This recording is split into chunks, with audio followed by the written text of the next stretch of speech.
అందులో మెట్రోకు సంబంధించి కూడా ఒక్క నిమిషం.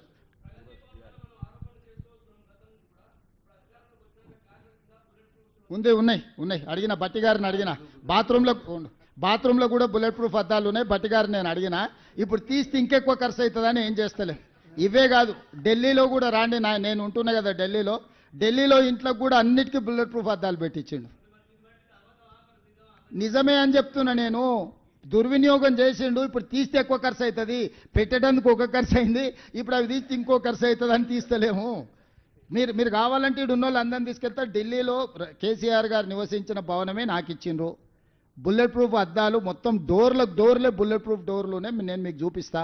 ఈడ బట్టి విక్రమార్క గారు నేను అడిగిన, అన్న లోపలికైతే బాత్రూంలలో మనం పోలేం కదా, ఏందన్న పరిస్థితి అంటే అన్ని బుల్లెట్ ప్రూఫే ఉన్నాయని మా బట్టి అన్న చెప్పిండు. మీరు కావాలంటే ఒక చిన్న విహారయాత్ర కింద మరి బట్టి అన్న రిక్వెస్ట్ చేస్తా, మిమ్మల్ని అందరిని తీసుకుపోయి చూపిస్తా. సార్ సీఎం గారు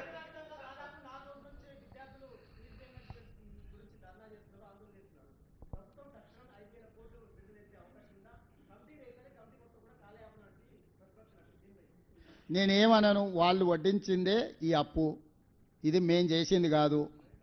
2014 నుంచి ఇప్పటి వరకు చదువుకున్న విద్యార్థులు ఎవరు, ఫీజు రియంబర్స్మెంట్ పొందిన సంస్థలు ఎవరు, ఈరోజు ఎవరెవరికి బకాయి ఉంది, ఏదైనా సిట్ ఏర్పాటు చేసి విచారణ చేద్దాం. 2014-15 చంద్రశేఖరరావు గారు అసెంబ్లీలో మాట్లాడి ఒక విజిలెన్స్ అండ్ ఎన్ఫోర్స్మెంట్ను అపాయింట్ చేసి నివేదిక ఇచ్చిండ్రు. ఆ నివేదికను ఎందుకు తొక్కిపెట్టారు చర్యలు తీసుకోకుండా, దాని మీద కూడా చర్యలు తీసుకుందాము. నేను ఆ కళాశాల యజమానులను, మీరు వ్యాపారం చేసుకుంటారు, మీరేం సేవ చేస్తలేరు. మీ వ్యాపారంలో మీరు ఎంత సంపాదించిండ్రు, మీరు ఎట్లా సంపాదించుకుంటుండ్రు, ఏమేం జరిగింది అనేది అందరికీ తెలుసు. రాజకీయ ప్రేరితమైన స్టేట్మెంట్లు అధికారులను తిట్టడంతో మీకేం ఫీజు రియంబర్స్మెంట్ రాదు. ప్రభుత్వానికి ఉన్న అప్పుల్లో 35 సంవత్సరాలు ప్రభుత్వంలో సేవలు అందించిన అధికారులకు కూడా వాళ్ళ రిటైర్మెంట్ బెనిఫిట్స్ను విడతల వారికి ఇస్తున్నాము. మేము ప్రభుత్వాన్ని ఏర్పాటు చేసే సమయానికి జీతభత్యాలు కూడా విడతలాలు ఇస్తుంటే సరిదిద్దుకుంటూ వస్తున్నాము. సహకరించాల్సిన మీరు ఈ రకమైన వితండవాదంతో బంద్ పెడితే, ఇప్పుడు ఫీజులు అడగరా? ఇప్పుడు బంద్ పెడితే పిల్లలకు విద్య దూరం అవుతుంది. 3 నెలలకు 6 నెలలకు మేము ఫీజులు ఇస్తే ఈ బంద్ పెట్టినందుకు ఎవరిని శిక్షించాలి? పిల్లల జీవితాలతోని చెలగాటాలు ఆడొద్దని నేను యజమానులకు చెప్తున్నా. విడతల వారీగా మీకు ఫీజులు చెల్లించే బాధ్యత మేము తీసుకుంటాము. మొట్టమొదట మేము అధికారంలోకి వచ్చిన తర్వాత ఏం బకాయిలు ఉన్నా అవి ఇస్తాం. కేసీఆర్ పెట్టిపోయిన బకాయిలు ఏమన్నా ఆడబోయి అడుగుర్రి. ఉన్నవే 3,600 కోట్ల బకాయిలు అంటే 6,000 ఇయ్యండి 5,000 ఇయ్యండి అని ఉపన్యాసాలు ఇస్తుండు. ఉపన్యాసాలు ఇచ్చటాయని చూసిన 12 కాలేజీలు పర్మిషన్ ఇవ్వమని వచ్చి పైరేకి వచ్చిండు, ఇయ్యలే. ఇంకొక 2 ఆఫ్ క్యాంపస్, ఆయనది ఉండేది మహబూబ్నగర్లో, ఆఫ్ క్యాంపస్ హైదరాబాద్లో నాకు క్యాంపస్ ఇవ్వమని వచ్చిండు, ఇయ్యలే. ఇవన్నీ రూల్కి వ్యతిరేకం. అవి ఇయ్యలేదు కాబట్టి తీట పెట్టుకొని ఇట్లాంటి వేషాలు వేస్తున్నారు. పిల్లల్ని వెనక్కి తిప్పితే ఏమవుతుందో నాకు తెలుసు, వెనక్కి ఎట్లా తిప్పొచ్చు. నేనేందంటే ప్రభుత్వాన్ని నడుపుతున్నా కాబట్టి ఆ ప్రయత్నం చేస్తలేను. పిల్లల చదువులకు ఆటంకం కలిగిస్తే యజమానులైనా ఉండొచ్చు, రాజకీయ పార్టీలైనా ఉండొచ్చు, ఎవరైనా కఠినంగా వ్యవహరిస్తాము. మీ డబ్బుల కోసం పిల్లల జీవితాలతోని చెలగాటం ఆడకండి.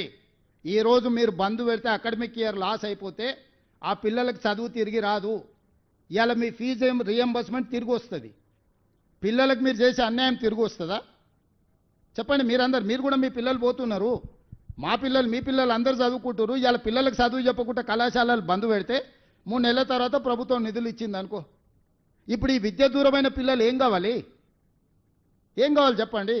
ఫేస్ రికగ్నేషన్ పెట్టిన పిల్లలకు టీచర్లకు తప్ప, ల్యాబ్లు ఉన్నాయా లేవా పరిశీలించమని చెప్పిన తప్ప, టీచర్లు ఉన్నరా లేరా చదువు చెప్పేటోళ్ళు ఉన్నరా లేరా చూడండి అని చెప్పిన తప్ప, భవనాలు ఉన్నాయా లేవా చూడండి అని చెప్పిన తప్ప, పరిశీలించడానికి వెళ్తున్నాం మేము. ఎవరి మీద కేసులు కట్టలేదే, పరిశీలనకే రాని మేము తాళాలు వేసుకొని పోతామంటే ఏ రకమైన వ్యవహార శైలితో ఉన్నారు మీరు చెప్పండి? మీరే పిల్లల తల్లిదండ్రులు, మీ పిల్లల కోసమే కదా. ఈరోజు నాణ్యమైన విద్య అందించడానికి ఫీజు రియంబర్స్మెంట్ ఇస్తున్నాం. మీరు విద్యనే అందించం బంద్ పెడతామని అంటే ఇంకా మీతో చర్చించడానికి ఏముంది? విడతల వారీగా నిధులు విడుదల చేస్తాం. నిధులకి ఇబ్బంది లేదు. ఉన్న పరిస్థితుల్లో అన్నిటినీ సమన్వయం చేసుకుంటాం. వెల్ఫేర్ హాస్టల్స్ ఉన్నాయి, ఎడ్యుకేషన్ ఇన్స్టిట్యూట్స్ ఉన్నాయి. ఈరోజు అందరినీ సమన్వయం చేసుకోవాలి. ఒక్క కాలేజీ యజమానులే కాదు, ప్రభుత్వ ఉద్యోగులు ఉన్నారు, రిటైర్డ్ అయిన ఉద్యోగులు ఉన్నారు, పెన్షనర్స్ ఉన్నారు, అగ్రికల్చర్ ఫార్మర్స్ ఉన్నారు, ఉమెన్ ఉన్నారు, మీడియా మిత్రులు ఉన్నారు. ఢిల్లీకి పోతే మీ వాళ్ళు మాకు సార్ రాజీవ్ ఆరోగ్యశ్రీ ఢిల్లీలో ఇంప్లిమెంట్ అవుతలేదు, మీరు ఏదో ఒకటి చేయాలని అడిగినారు. ఏదో ప్రయత్నం చేస్తున్నాము. ఏదో ఈ సమస్యలు కొత్తగా రేవంత్ రెడ్డి వచ్చినాకనే పుట్టుకొచ్చినాయి. ఈ సమస్యలకు మొత్తం రేవంత్ రెడ్డి కారణం అన్నట్టు మీరు ఏ రాజకీయ పార్టీలతో అంటగాగుతారు, మీ వెనకాల ఎవరుండో తెలుసుకోలేనంత నిద్రావస్థలు ఉన్నామా మేము? మాట్లాడుతున్న 3-4 పేర్లు తీయండి, వాళ్ళు ఏమేమి అడిగినారో గవర్నమెంట్ను చూడండి. అవి ఇయ్యనందుకే కదా మీరు ఇవన్నీ చేస్తున్నది. బ్లాక్మెయిల్ చేస్తుర్రా గవర్నమెంట్ను? మీ కాలేజీలో ఏమున్నది ఏం లేదు, మీరు ఎట్లా తీసుకుంటారో, ఎన్ని షిఫ్టింగ్ అడిగిండో వాళ్ళ నాయకుడు అనేట ఎన్ని కాలేజీలు షిఫ్టింగ్ అడిగిండు, మూతబడ్డ కాలేజీలకు ఎన్నిటికి పర్మిషన్ అడిగిండు. ఇవ్వకపోతే ఈరోజు దాన్ని అడ్డం పెట్టుకొని ఎవరెవరు ఆఫ్ క్యాంపస్లు అడిగినారు, ఎవరెవరు కొత్త కాలేజీలు అడిగారు, ఎవరెవరు ఏం అడిగినారో నా దగ్గర లిస్ట్ ఉంది. ఈ తమాషాలన్నీ పనికిరావు, వాళ్ళు ఏదో అనుకుంటారు పిల్లల్ని రెచ్చగొడతామని. నేను సంఘాలకు కూడా విజ్ఞప్తి చేస్తున్నా, దయచేసి మన పిల్లలే వాళ్ళు స్కూళ్ళు కాలేజీలు బంద్ పెట్టి ఏదో చేస్తాం అనుకుంటే మాత్రం అది పిల్లలకు అన్యాయం జరుగుద్ది. ప్రభుత్వం దగ్గర నిధులు ముందల పెడతాం. ప్రతి నెల నాకు 18,500 కోట్ల రూపాయల ఆదాయం ఉంది. దీంట్లో జీతభత్యాలు ఏమి ఇవ్వాలి, వెల్ఫేర్ ఏం చేయాలి, డెవలప్మెంట్ ఏం చేయాలి, వాళ్ళనే వచ్చి కూర్చొని చేయమని చెప్తున్నా. నేను మీకు కూడా కమిటీలు వేస్తా. 18,000 నుంచి 18,500 కోట్ల కంటే ప్రతి నెల రాష్ట్ర ప్రభుత్వానికి ఆదాయం లేదు. 6,500 కోట్ల రూపాయలు ప్రభుత్వ ఉద్యోగులకు జీతాలు పెన్షన్లు ఇవ్వడానికి పోతున్నాయి.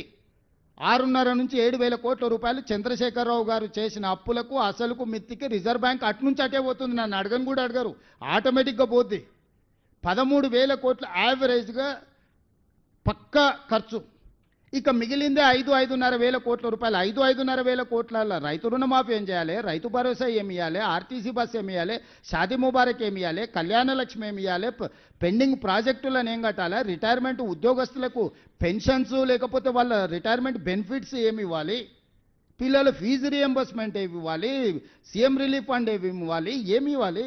ఉన్నదే 5,500. దాని మీదనే సాము చేస్తున్నాము, నిత్యం తల బద్దలు కొట్టుకుంటున్నాము.